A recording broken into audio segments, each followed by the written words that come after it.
We very much like to mentor people, and that's something that we've done previously. There's been a lot of investment in Corby. We've got a fantastic theatre now, cinema, lovely restaurants. The building was built in 1998 and an extension was built in 2007, so it's a purpose-built building. It's modern, it's light, it's airy, it's got a nice coffee room and a meeting room. All the rooms are well equipped and there is enough parking as well for the staff who work here. We have a very young population. Over 10% of our population is under the age of 5. We currently only have 4 patients in nursing or residential homes. We have a relatively low visiting rate. We probably only do about 4 visits a week as a surgery.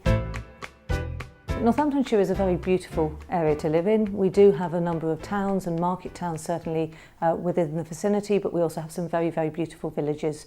One of the major plus points is that if you buy property in Corby, it's considerably cheaper than most of the rest of the country, and yet you're only an hour and 10 minutes from St Pancras by train. Well, I'm from one of the villages nearby, so I'd certainly say village life is a very good thing. The countryside's lovely. There's cheap housing here in Corby, and there's been a lot of investment in Corby. We've got a fantastic theatre now, cinema, lovely restaurants now. We do quite a lot of consulting on the telephone, which means that the appointments we see here are those that are appropriate to be seen. Rather radically, we've got rid of the distinction between urgent and routine, and as far as we're concerned, when a patient calls for an appointment, that is valid. If they need to be seen, we will generally see them that day. They can choose which member of staff they see, and it gives us much better control over our workload, but it also pleases our patients. We feel it's really important that people can learn during their everyday work, and it's something that we do as a practice, is to let people know the outcome of cases that they've seen, make sure that they are updated if they've admitted somebody to hospital.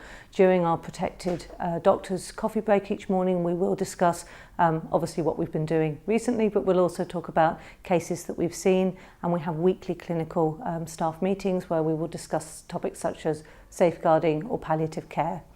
Every month the practice shuts for a half day for protected learning time, and there are a whole host of different topics that are arranged to meet the needs of whoever it is that is attending those sessions. We've had considerable previous experience in supporting GPs who require adaptations to their role, whether it be part-time working, late starts, early finishes, working around commitments, whether it be childcare or other caring commitments.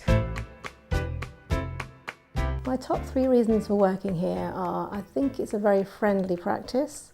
I think we're well supportive. It's very efficient. I think efficiently run the practice, and because I live nearby. We're looking to bring someone in who wants to give a commitment to the practice, and we want to give a commitment to them as well.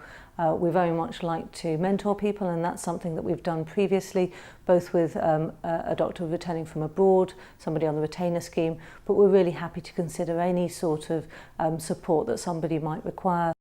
I think it's the right thing to do to encourage people who may have personal difficulties with working in other ways to come back to the profession and to look after and nurture them in order to be able to follow the career that they have always wanted to follow.